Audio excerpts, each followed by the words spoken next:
Hello everyone, welcome to Riddhi's kitchen. Hello everyone, कसे आहात तुम्ही? मजेत ना? मजेतच राहा. आज आहे संकष्ट चतुर्थी. संकष्ट चतुर्थी म्हटली म्हणजे आपल्याला फराळ करायचा असतो. फराळात नेहमी साबुदाणे खाऊन कंटाळा येतो. तुम्हाला तर दिसतच आहे की मी आज वडे बनवले आहे. तर चला मग आपण साबुदाणे वडे बनवण्यासाठी लागणारे साहित्य बघू. एक मोठी वाटी मी साबुदाणे रात्री स्वच्छ धुवून भिजवून ठेवले होते. रात्रभर मस्त भिजले आणि फुलूनही गेले आहे आणि मोकळे मोकळे आहेत. आपल्याला या साबुदाणे वडे बनवण्यासाठी मोकळेच साबुदाणे पाहिजे असतात. त्याच्यासाठी मी 3 बटाटे शिजवलेले घेतले आणि 2 ते 3 मिरची जाडसर मिक्सरला दळून घेतला. आता 1 चमचा जिरं घेतलं. आता आपण साबुदाणे जे आपण रात्रभर भिजत घातले होते त्याच्यात आता आपण 3 बटाटे आपण चांगले किसून घेऊया.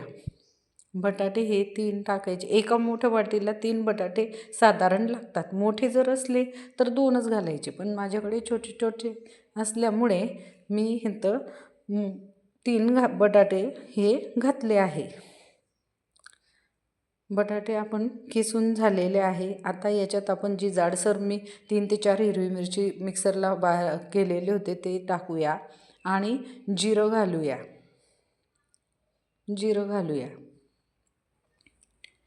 याच्यात आपण चवीनुसार मीठ घालूया.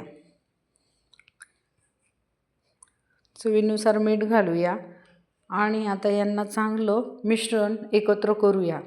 मिश्रण हे आपल्याला पूर्ण एकत्र करायचं आहे, म्हणजे जोपर्यंत त्याचा गोळा तयार होत नाही तोपर्यंत आपल्याला असं मसलतच राहायचं आहे, म्हणजे जवळपास पूर्ण मिक्स करत राहायचं आहे, जेणेकरून आपला हा साबुदाणे, बटाटे, हिरवी मिरची आता हे जाडसर थोडं शेंगदाण्याचं कूट मी त्यात घातलं आहे. 3 ते 4 चमचे शेंगदाण्याचं कूट घातले आहेत. आता बघा मी इतकं छान मिक्स केलं की त्याचा गोळाच तयार होऊन गेला. आता हे गोळा आपला कणिकसारखा मस्त झाला. आता मी वडे करून घेणार आहे. याच्यात पाणी घालायचं नाही. पाणी जर घातलं तर आपले वडे हे तेलकट येतील, म्हणून मी पाणी घातले नाही आहे. आता छोटे छोटे 1 चमच्याचे मिश्रण हे मी घेतले आणि दोघं हातांनी मस्त गोल करून प्रेस करून घेतलं.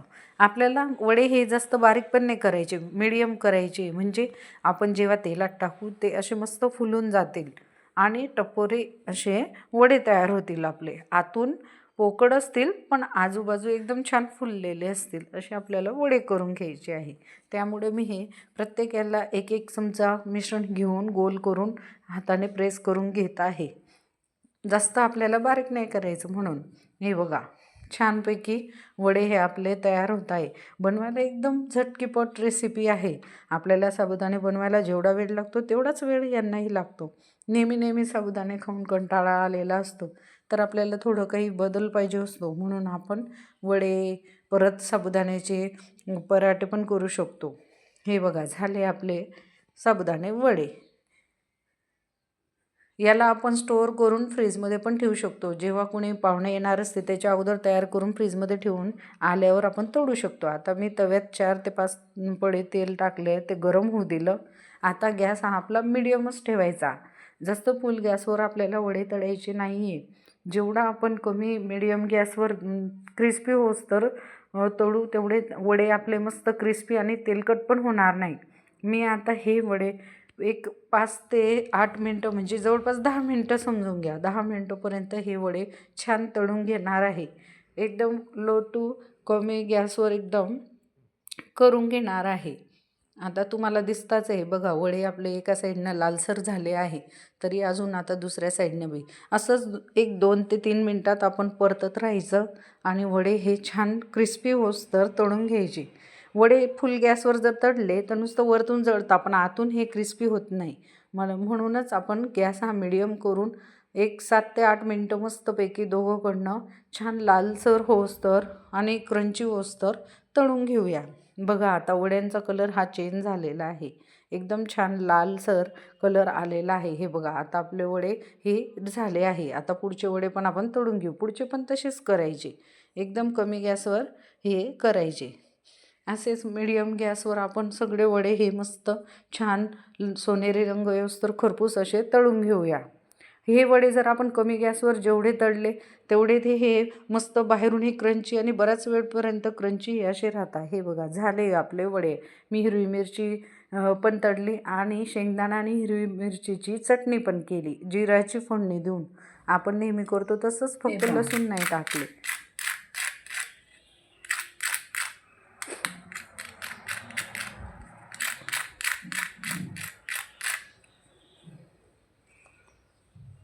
वडे आपले कसे क्रंची आवाज येत होता बघितला. आता बघा मी फोडणी दाखवते की मधून पोकळ आहेत.